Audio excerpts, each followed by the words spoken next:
This week saw long queues of healthcare workers wanting to be vaccinated. Now, it's caused concern that many may not be able to get their shot before the Sisonke trial wraps up. Phase 2 of the vaccination rollout is beginning on Monday, and Heidi is now outside Millpark Vaccination Centre for a status check and joins me now. Good afternoon to you once again, Heidi. So you did mention earlier on that healthcare workers were disgruntled with the process of vaccinations this week. Do we know if the rollout will be better managed this coming week?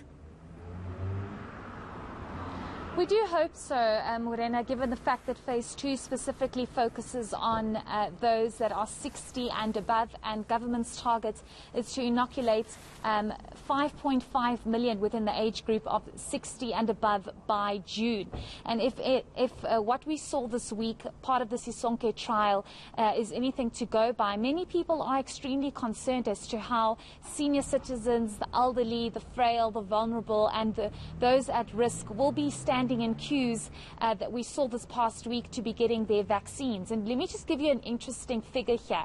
If government plans to inoculate 5.5 million within the age group of 60 and above by June, this means that they'll need to vaccinate over 120,000 people per day to meet that target. Now, we do know that there's been much criticism around government's vaccine rollout plan, many saying that government hasn't even started their rollout plan, because if you consider the Sisonke trial, it was only targeting 500,000 healthcare workers and support staff. We have not even reached 500,000 to date, and Phase 1B, which will see the remaining of healthcare workers inoculated and support staff on Monday, will overlap and coincide with Phase 2. So there's much concern, Morena, as to how this is going to unfold. We do know that the Health Minister did say on eNCA on Friday that those who are 60 and above that have registered and have successfully registered but have not received details as to where they're going to get their vaccine should not go to vaccination centres. But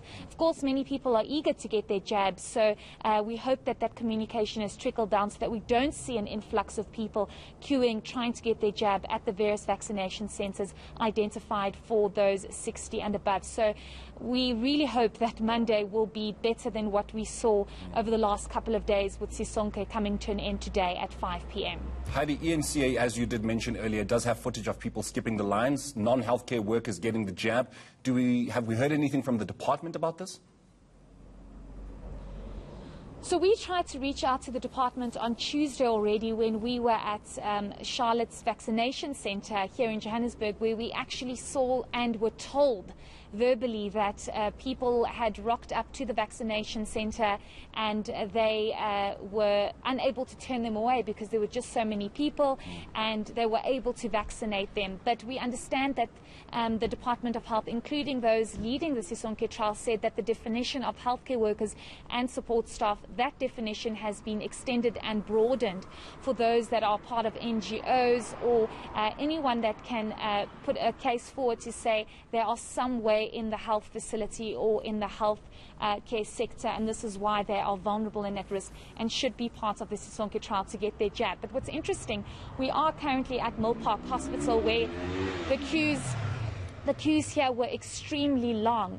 It would be interesting to have seen how those queues were extending all the way down. The parking was extremely full. There was even a traffic jam here yesterday. But what's interesting is the fact that we were told by the vaccination site manager here at Millpark that they cannot deny the fact that people did slip through the cracks and actually did get the vaccine when they shouldn't have gotten it. But it's the responsibility of an individual to be truthful and say, we actually do work for healthcare, we are in a healthcare facility, and this is why we should get the vaccine. Because those who got the vaccine and not in healthcare or support staff within a healthcare facility have essentially taken that vaccine away from those who actually are at most risk and most vulnerable and were prioritized for Sisonke trial. So we do know it's been happening. The Department of Health says, of course, there are going to be cracks within the system where people were taking opportunities. All right, Heidi, we will leave it there for now. Thank you very much. That is our reporter, Heidi Giokos.